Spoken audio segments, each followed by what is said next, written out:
Welcome to സിനിമോസഫി. Echo എന്ന സിനിമയെക്കുറിച്ച് ഒരു വീഡിയോ ചെയ്തിരുന്നു. ആ വീഡിയോയിൽ സിനിമയുടെ ക്ലൈമാക്സിനെ ഫോക്കസ് ചെയ്താണ് സംസാരിച്ചത്. ഓപ്പൺ ആയതുകൊണ്ട് തന്നെ മനസ്സിലാക്കാൻ ബുദ്ധിമുട്ടുള്ളത് ക്ലൈമാക്സ് ആയതുകൊണ്ടാണ് ആദ്യ വീഡിയോയിൽ ക്ലൈമാക്സ് ഫോക്കസ് ചെയ്ത് സംസാരിച്ചത്. എന്നാൽ ക്ലൈമാക്സ് ഇതാണെന്ന് മനസ്സിലാകുമ്പോൾ മുൻപുള്ള പല കാര്യങ്ങളിലും സംശയം വരും. പലരും അത്തരം സംശയങ്ങൾ കമന്റ് ബോക്സിൽ എഴുതിയിരുന്നു. ആ ചോദ്യങ്ങൾ നോട്ട് ചെയ്ത് വീണ്ടും 2 തവണ കൂടി സിനിമ കണ്ടതിനു ശേഷം ചെയ്യുന്ന വീഡിയോ ആണിത്. എല്ലാ സംശയങ്ങൾക്കുമുള്ള ഉത്തരങ്ങൾ ഈ വീഡിയോയിൽ ഉണ്ടാകുമെന്ന് ഉറപ്പാണ്. അപ്പോൾ നമ്മൾ ഇന്ന് സംസാരിക്കുന്നത് എക്കോ എന്ന സിനിമയെക്കുറിച്ചാണ്. സിനിമയുടെ അനാലിസിസ് വീഡിയോ ആയതുകൊണ്ട് തന്നെ സ്പോയിലേഴ്സ് ഉണ്ടാകുമെന്ന് പ്രത്യേകം പറയേണ്ടതില്ലല്ലോ. അതുകൊണ്ട് തീർച്ചയായും സിനിമ കണ്ടവർ മാത്രം വീഡിയോ തുടർന്ന് കാണുക. അപ്പോൾ ഒരിക്കൽ കൂടി വീഡിയോയിലേക്ക് സ്വാഗതം.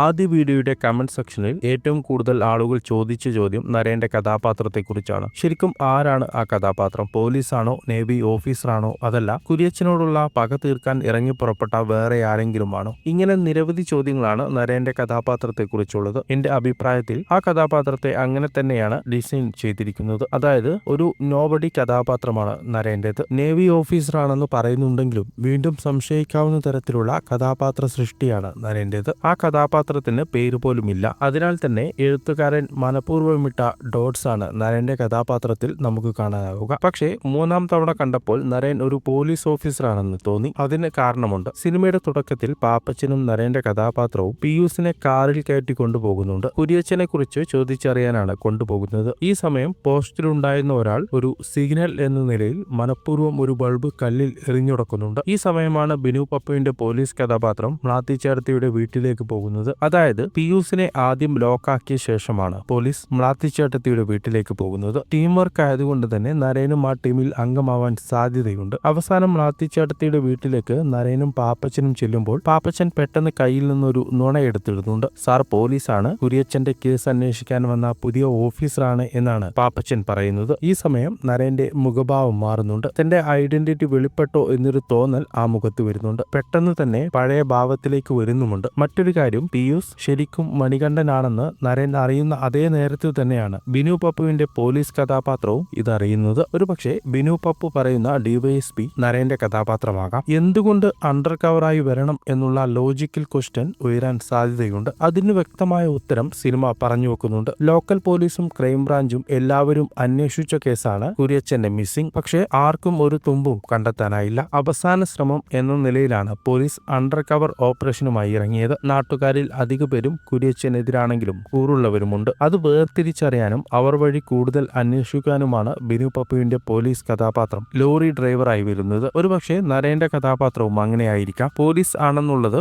വെറുമൊരു തോന്നൽ മാത്രമാണ്. അധികം പിടികൊടുക്കാത്ത രീതിയിലാണ് ആ കഥാപാത്രത്തെ ബാഹുൽ എഴുതിയിട്ടുള്ളത്. മ്ലാത്തിച്ചേട്ടത്തിയുടെ ആദ്യ ഭർത്താവ് കൊല്ലപ്പെട്ടിട്ടില്ലെന്നും അയാളെ ചതിച്ച് ജയിലിലാക്കിയത് കുര്യച്ചനും താനും ചേർന്നാണെന്ന് മോഹൻ പോത്തൻ മ്ലാത്തിച്ചേട്ടത്തിയുടെ അവസാനം പറയുന്നുണ്ട്. എന്നാൽ മുൻ ഭർത്താവ് കൊല്ലപ്പെട്ടെന്ന് പറഞ്ഞു കുര്യച്ചനും മോഹൻ പോത്തനും സോയിയുടെ വീട്ടിലേക്ക് വരുമ്പോൾ അവർ രണ്ടുപേരും മാത്രമുള്ള സമയത്ത് ശരിക്കും സോയിയുടെ ഭർത്താവ് കൊല്ലപ്പെട്ടതുപോലെയാണ് സംസാരിക്കുന്നത്. ഇങ്ങനെയാണോ ഭർത്താവ് മരണപ്പെട്ട വിവരം ഒരു സ്ത്രീയെ അറിയിക്കുക എന്നാണ് കുര്യച്ചൻ മോഹൻ പോത്തനോട് ചോദിക്കുന്നത്. അവർ മാത്രമേ ആ സീനിലുള്ളൂ. ഉറക്കെ സംസാരിച്ചാൽ പോലും വീട്ടിനകത്തുള്ള സോയി കേൾക്കില്ല. പിന്നെ എന്തുകൊണ്ടാണ് കുര്യച്ചനും പോത്തനും അങ്ങനെ സംസാരിച്ചത്? തീർച്ചയായും സിനിമ കണ്ടിറങ്ങുന്ന ഒരാൾക്കുണ്ടാകുന്ന സംശയമാണിത്. കമന്റ് ബോക്സിലും ഈ സീനിനെ കുറിച്ച് നിരവധി പേർ ചോദിച്ചിരുന്നു. ഈ സംഭവം മ്ലാത്തിച്ചേട്ടത്തി പിയൂസിനോട് പറയുന്നതായാണ് കാണിക്കുന്നത്. അതായത് മ്ലാത്തിച്ചേട്ടത്തിയുടെ POVയിലാണ് ആ കാര്യങ്ങൾ പ്രേക്ഷകരായ നമ്മൾ കാണുന്നത്. മുൻ ഭർത്താവ് മരിച്ചിട്ടില്ലെന്നും ജയിലിലായിരുന്നുവെന്നും മ്ലാത്തിച്ചേട്ടത്തി അറിയുന്നത് അവസാനം ഈ കാര്യങ്ങൾ പോത്തൻ പറയുമ്പോൾ മാത്രമാണ്.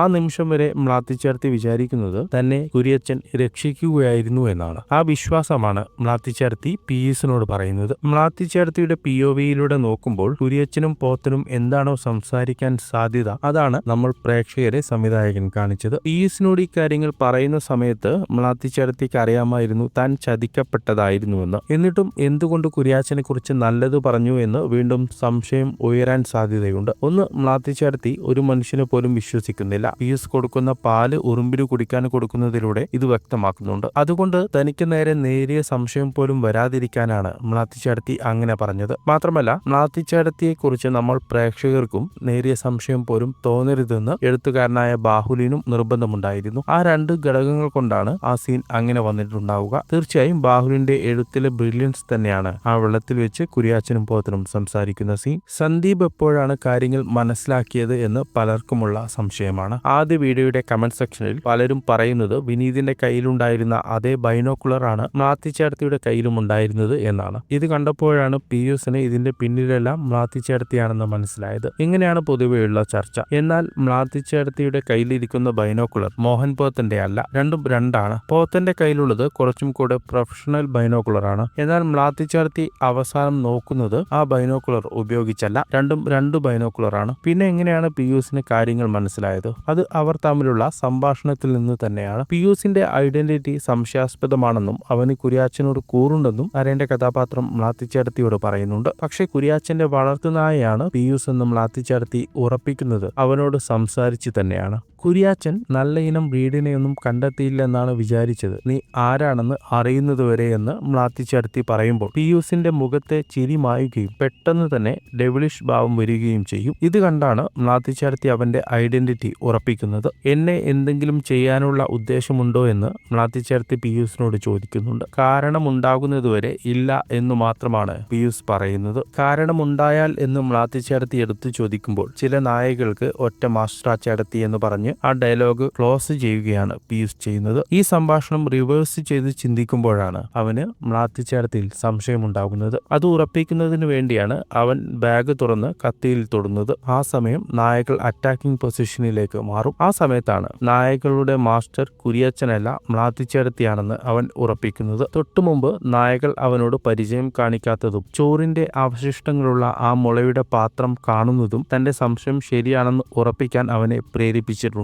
അങ്ങനെയാണ് പിയൂസ് ഇതിന് പിന്നിലെല്ലാം മ്ലാത്തിച്ചേടത്തിയാണെന്ന് മനസ്സിലാക്കുന്നത്, ബൈനോക്കുലർ ഉള്ളത് കൊണ്ടല്ല. ബിനു പപ്പുവിന്റെ പോലീസ് കഥാപാത്രത്തെ പിയൂസ് കൊല്ലുന്നത് ആദ്യ കാഴ്ചയിൽ മുഴച്ചു നിൽക്കുന്നത് പോലെ തോന്നി. ആ അടിപിടിയും മറ്റും പടത്തിന്റെ മൊത്തം ഹൃദയത്തെ ബാധിക്കുന്ന രീതിയിലായിരുന്നു. പക്ഷെ അതിന് വ്യക്തമായ കാരണമുണ്ടെന്ന് പിന്നീട് സിനിമ കണ്ടപ്പോൾ വ്യക്തമായി. പിയൂസിനെ കുര്യച്ചന്റെ നായായിട്ട് തന്നെയാണ് സിനിമയിൽ അവതരിപ്പിച്ചിരിക്കുന്നത്. അത് കഥാപാത്രങ്ങൾ തമ്മിലുള്ള സംഭാഷണങ്ങളിൽ പലപ്പോഴും പറയുന്നുണ്ട്. എന്നാൽ ആ ക്യാരക്ടറിന്റെ ആർക്കും പട്ടിയുടേതിന് സമാനമാണ്. വളരെ നിഷ്കളങ്കനായ ഒരാളായാണ് പിയൂസിനെ ആദ്യം നമ്മൾ കാണുന്നത്. ശാന്തനായ ഒരു നായക്കുഞ്ഞിനെ പോലെ, എല്ലാവർക്കും അടുക്കാനും കൊഞ്ചിക്കാനും തോന്നുന്ന പ്രകൃതം. പിയൂസിനെ ആദ്യം കാണിക്കുന്ന അവസരത്തിൽ പിയൂസ് അങ്ങനെയാണ്. എല്ലാവരോടും അവന് സ്നേഹമാണ്, എല്ലാവർക്കും അവനോടും സ്നേഹമാണ്. അവൻ ഒരു പരിധിവരെ മ്ലാത്തിച്ചേടത്തിയോട് ആത്മാർത്ഥതയുള്ളവനാണ്. മ്ലാത്തിച്ചേടത്തി അപകടത്തിലാണെന്ന് തോന്നുന്ന സമയങ്ങളിലെല്ലാം ആത്മാർത്ഥതയോടെ തന്നെയാണ് അവൻ ഇടപെടുന്നത്. സിനിമയിൽ കാണിക്കുന്ന നായകളും അതുപോലെയാണ്. സിംഗിൾ മാസ്റ്റർ ആണെങ്കിലും ഫാമിലിയിൽ ഉള്ളവരോട്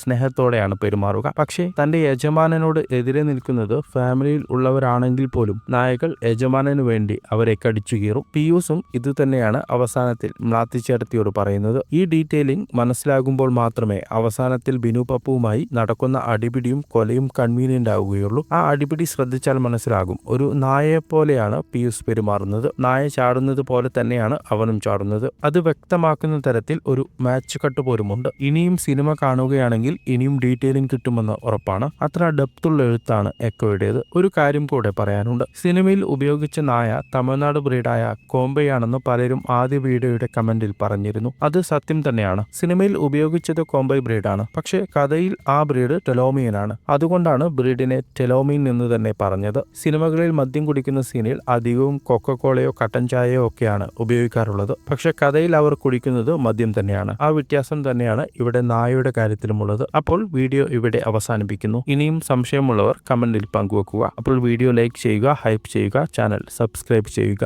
മറ്റൊരു നല്ല വീഡിയോയുമായി വീണ്ടും കാണാം. നന്ദി.